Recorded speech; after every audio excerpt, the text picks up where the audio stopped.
आप सभी को नमस्कार। भारतीय युवा कांग्रेस की इस खास सीरीज वतन का बुरा हाल, जागो केंद्र सरकार, सोच से सोच की लड़ाई में आपका स्वागत है। और आज जो खास मेहमान हमारे साथ हैं उनके लिए अगर मैं कुछ अर्ज करूं, है समय नदी की बाढ़ की जिसमें सब बह जाया करते हैं, है समय बड़ा तूफान प्रबल पर्वत झुक जाया करते हैं, अक्सर समय में दुनिया के लोग चक्कर खाया करते हैं, मगर कुछ ऐसे होते हैं जो इतिहास बनाया करते हैं, जो इतिहास बनाया करते हैं। आज हमारे साथ हैं पूर्व केंद्रीय मंत्री और हरियाणा प्रदेश कांग्रेस कमेटी की अध्यक्षा माननीय Kumari Selja ji. Thank you ma'am for joining us. Ma'am, आप हरियाणा प्रदेश कांग्रेस की अध्यक्ष हैं, तो एक बहुत बड़ा दायित्व इस समय फार्मर्स प्रोटेस्ट को लेकर आ जाता है। और जिस तरह 200 से ज्यादा फार्मर्स शहीद हो चुके हैं और प्रधानमंत्री जी ने सहानुभूति का एक शब्द भी उनके लिए नहीं बोला, इस पर आपके विचार? बहुत दुख की बात है और निराशा की बात है, ना केवल हमारे लिए लेकिन पूरे देश के लिए, किसानों के लिए, मजदूरों के लिए।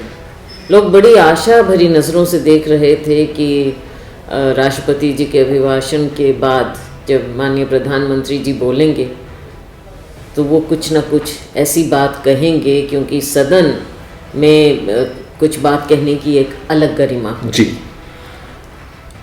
तो उन्होंने अपना वक्तव्य दिया, जवाब दिया, लोग इंतज़ार करते रह गए। एक शब्द तो आता कहीं जो दुख उन्हें अगर अंदर है, क्योंकि वो तो शब्दों के बहुत धनी हैं जी, भाषा का प्रयोग करना जानते हैं बहुत अच्छी तरह से। तो अगर उनके दिल में दर्द होता तो कहीं ना कहीं वो ज़रूर झलकता। मैं ये नहीं कहती कि आँखों से, आंसुओं के माध्यम से झलकता, लेकिन कम से कम शब्दों से तो झलकता।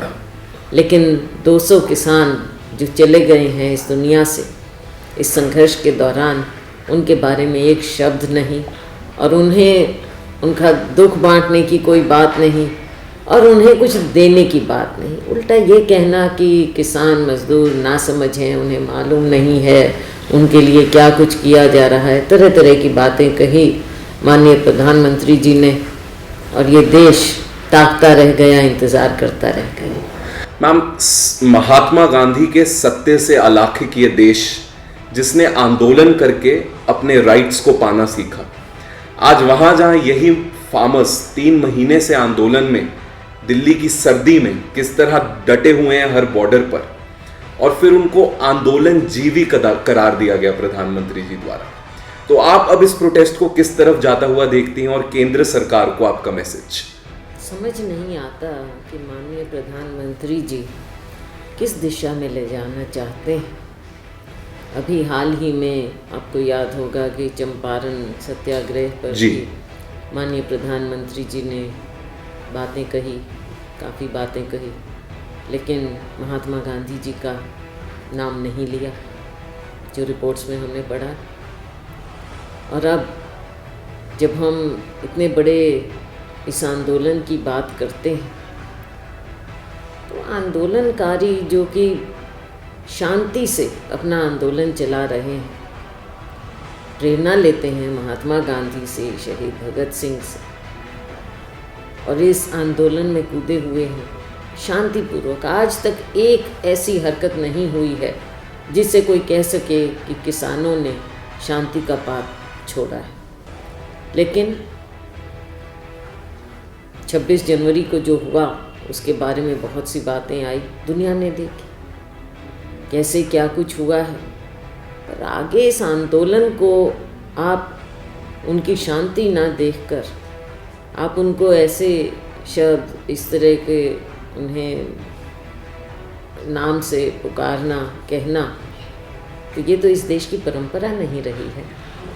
हमारा देश जो कि एक आज़ादी की लड़ाई, इतनी बड़ी लड़ाई लड़ा था महात्मा गांधी जी के नेतृत्व में, जिसमें असंख्य लोग, करोड़ों लोगों ने हिस्सा लिया, दीवाने थे आज़ादी के, सब कुछ लौटाया उन्होंने। आज किसान मजदूर जो वैसे भी हाशिए पर सब कुछ लुटा रहा है, किस लिए? देश का पेट भरने के लिए, गरीब के लिए। वो अन्न उगाता है तो देश का पेट भरता है, गरीब आदमी को राशन मिलता है। सरकार, मुझे तो ये लगता है कि सरकार अपनी नीतियों से भटक रही है। और इस दिखावे में हम देख रहे थे जिस तरह से कहा जा रहा है कि निजी क्षेत्र को ऐसा कहें, आंदोलनकारियों को अलग नाम दे दें। आंदोलनकारी शांति से जो कर रहे हैं उस तरह से इनको कहना, ऐसे शब्द का इस्तेमाल करना, ऐसे नाम देना हमारे देश की परंपरा के खिलाफ है। दूसरी बात, जो निजी क्षेत्र की बात कही जाती है, निजी क्षेत्र के कौन खिलाफ है मुझे बताइए? कोई खिलाफ नहीं है निजी क्षेत्र, बल्कि हमने तो मिक्स्ड इकोनॉमी शुरू से ही अपनाई थी। आपको बेशक आज के दिन माननीय प्रधानमंत्री जी को या भारतीय जनता पार्टी को हमारे प्रथम प्रधानमंत्री जवाहरलाल नेहरू जी का नाम बुरा लगता, लेकिन मत भूलिए कि इस देश की नींव जो रखी हुई है, जो मजबूत देश है आज, वो उन्हीं के कारण, उनकी नीतियों के कारण। तो निजी क्षेत्र को तो कभी नकारा नहीं है इस देश में, लेकिन साथ साथ जो सरकार की जिम्मेवारी है उससे पीछे नहीं हट सकती। या फिर निजी क्षेत्र में आप कुछ लोगों की मोनोपोली करवाना चाहें, ये भी निजी क्षेत्र के असूलों के खिलाफ है। तो इस बात को स्पष्ट तौर पर समझना चाहिए और सारा देश समझे कि निजी क्षेत्र के कोई खिलाफ नहीं हो सकता, क्योंकि छोटे छोटे उद्योग, हमारा MSME है जी मैम, वो भी इस देश में, उसको भी हमने आगे बढ़ावा देना है, जो कि सरकार ने उनको मार दिया इनकी गलत नीतियों से। आप देख लीजिए, जब से नोटबंदी शुरू हुई, जब से ये सरकार बनी, उसके बाद एक एक करके जो इनके स्टेप्स रहे। आप केवल, जो राहुल गांधी जी कहते हैं, बार बार कहते हैं कि आप अपने कुछ जो आपके निजी दोस्त हैं या बड़े बड़े घराने हैं, आप तो उनकी मोनोपोली करना चाह रहे हैं। ये क्रोनी कैपिटलिज्म जो आ रहा है, कुछ लोगों का फ़ायदा आप करना चाहते हैं। तो सारा देश, किसान, मजदूर, कांग्रेस पार्टी इस बात के खिलाफ आवाज़ उठा रही है। तो ये तो आप इस चीज़ को गलत ढंग से देश के सामने पेश करें या देश को गुमराह करें, ये आप देख रहे हैं, इस भारतीय जनता पार्टी की नीति है, इस सरकार की, मोदी सरकार की नीति है। जी मैम, आपने अर्थव्यवस्था की बात की और हाल ही में केंद्र ने बजट भी पेश किया।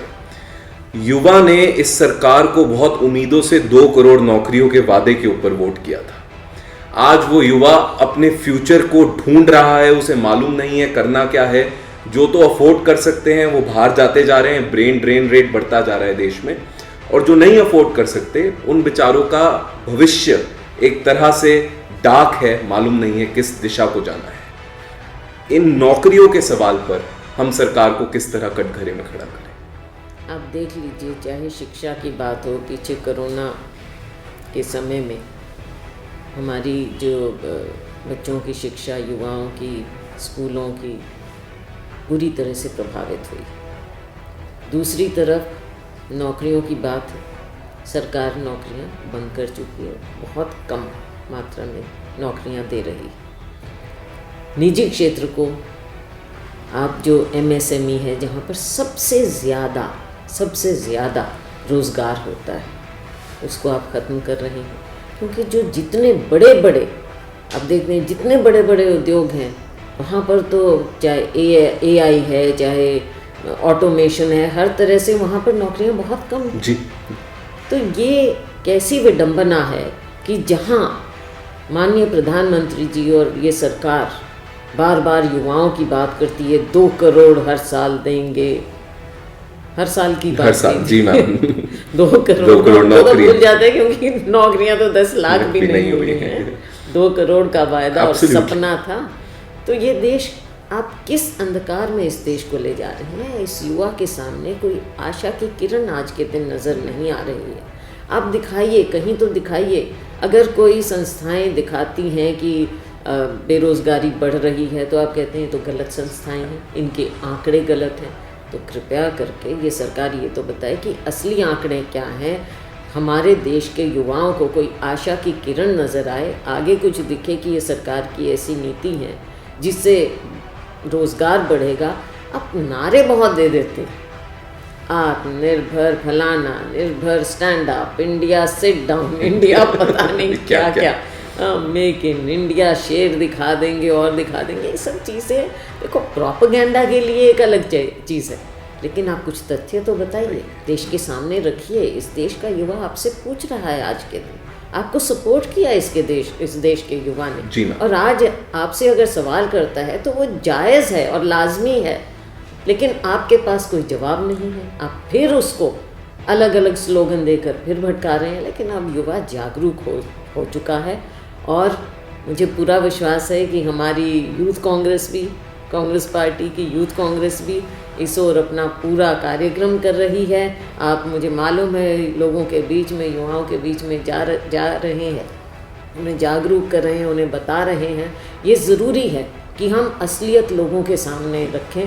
तो मैं आपको बधाई देना चाहूँगी कि आप भी इस सरकार की जो गलत नीति है उनका पर्दाफाश कर रहे हैं और युवाओं को जागरूक कर रहे हैं। आप बधाई के पात्र हैं मैम, क्योंकि ये युवा कांग्रेस का प्लेटफॉर्म है और देश में जिस तरह अराजकता का माहौल एक तरह से फैलने लग पड़ा, फी हाइक के लिए आंदोलन करिए एंटी नेशनल, सीए एनआरसी के खिलाफ आंदोलन करिए एंटी नेशनल, देश का किसान जिसने इस देश को आत्मनिर्भर ग्रीन रेवोल्यूशन के द्वारा बनाया वो आंदोलन करे तो एंटी नेशनल, टेररिस्ट। तो आप देश के युवाओं को इस अराजकता के माहौल में इस देश को वापस गांधी और नेहरू का प्रेम और सद्भावना वाला देश बनाने के लिए युवाओं को आपका मैसेज? मैं समझती हूँ समस्त कांग्रेस का मैसेज, और अभी राहुल जी ने भी, अभी हाल ही में उनका मैसेज था हमारे जो सोशल मीडिया वॉरियर्स, यस, तो राहुल जी ने हमेशा हमेशा एक ही बात पर जोर दिया है कि सद्भावना से, भाईचारे से, शांति से हमें आगे बढ़ना है और लोगों को बढ़ाना है। आज के दिन देश में क्योंकि सरकार की नीतियां ऐसी हैं, और फिर उंगली उठाते हैं कांग्रेस पार्टी पर कि आप उकसा रहे हैं लोगों को।